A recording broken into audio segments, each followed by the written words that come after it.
Welcome back here at 6:38 in our 17 Newsmakers Now. As Russian forces batter cities and villages in Ukraine, Russia is finding itself more and more isolated from the world as companies and countries around the world react to the attack. Joining us again this morning, Dr. Richard English, a USC Associate Professor and Director of Central European Studies. Dr. English, thanks so much for joining us yet again to help break down what is happening in Ukraine right now. We appreciate it.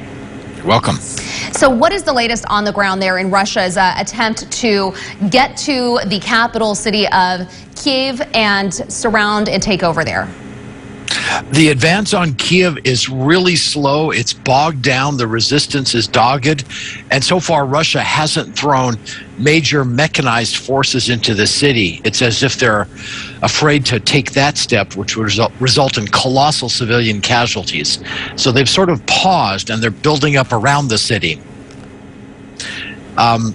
As for the rest of the country, they are advancing steadily.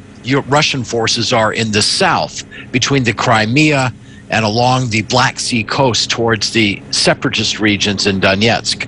There, the Russians are advancing steadily. Putin, this weekend, we heard, ordered his nuclear deterrent forces to be on alert, meaning the country's nuclear weapons are prepared for increased readiness to launch. Putin said this was in response to NATO powers making what he called aggressive statements. How unprecedented is this move, and should it be interpreted as a Russian threat to use nuclear weapons against the U.S.? Oh, it definitely should be taken seriously as a threat. Whether Putin would carry through is another matter, and that's what everyone in the West is busy debating. Is he losing it? Is he so irrational that if things go badly and continue to bog down and even suffer reversals, would he lash out and launch a nuclear weapon? Or is he just saber rattling and bluffing, but scaring the West into backing off? We can't know.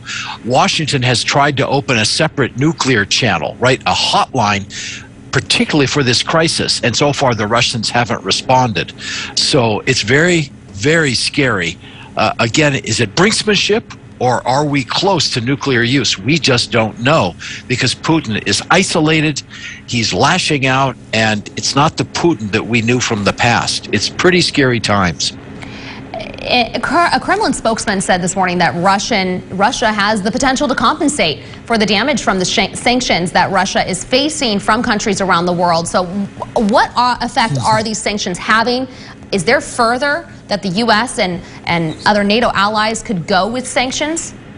There is further we could go, but what's happening now is devastating. And I'm sorry for the Kremlin spokesman, but they do not have the ability to halt what's happening now, which is a complete tanking of the Russian economy, right? We've seen the value of the ruble plunge to historic lows.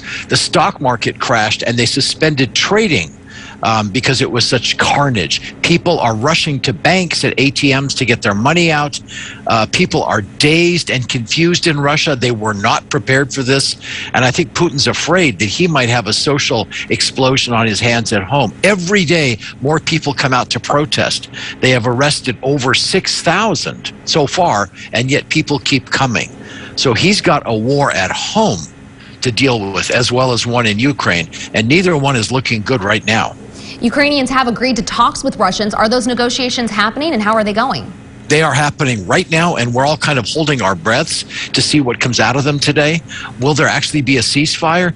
Going in, both sides sounded firm. The Ukrainians said, we're going there to talk, but we demand that you halt offensive operations and get out of our country. That was their minimum demand. They said, we're not giving up any territory. The Russians obviously have grabbed lots of territory, and they're looking to solidify those gains. So far, I don't see where those negotiations will lead to any breakthrough.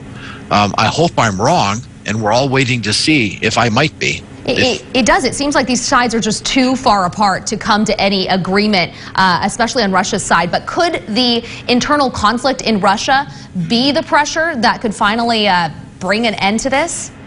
That's exactly the Western strategy, right? We don't want to go to war directly with Putin, even though many are frustrated that the U.S. and NATO allies are not sending our own troops to fight directly. We're sending military equipment, anti-tank weapons. We're even sending fighter jets, although those haven't arrived and could take some time. But we don't want to get into a direct confrontation precisely because of what you mentioned at the beginning, the nuclear threat. But this economic pressure is crippling Russia in a way Putin certainly couldn't have anticipated. Maybe it will actually work, and we'll see Russia halt and ceasefire and progress from there. Could that happen this week, in the coming days? It could. It absolutely could, because the collapse of the Russian economy is happening faster than anyone expected. This cutting off of Russia from the SWIFT system for financial transfers is critical.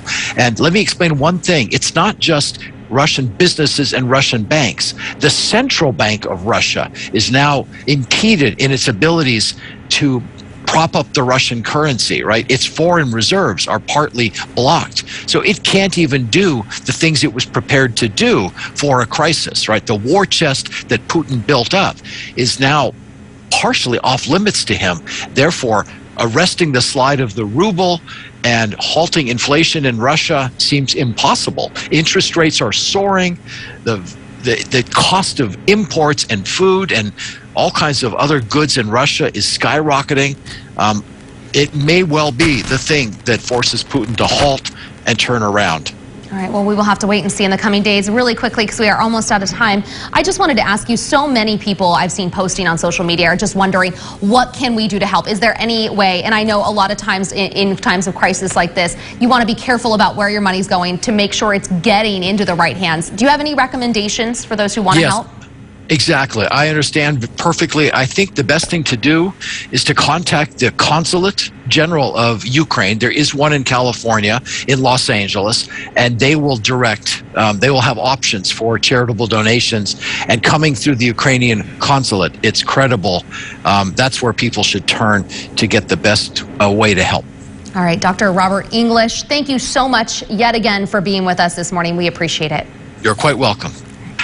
Your time now is 6:45. We're bringing it back here.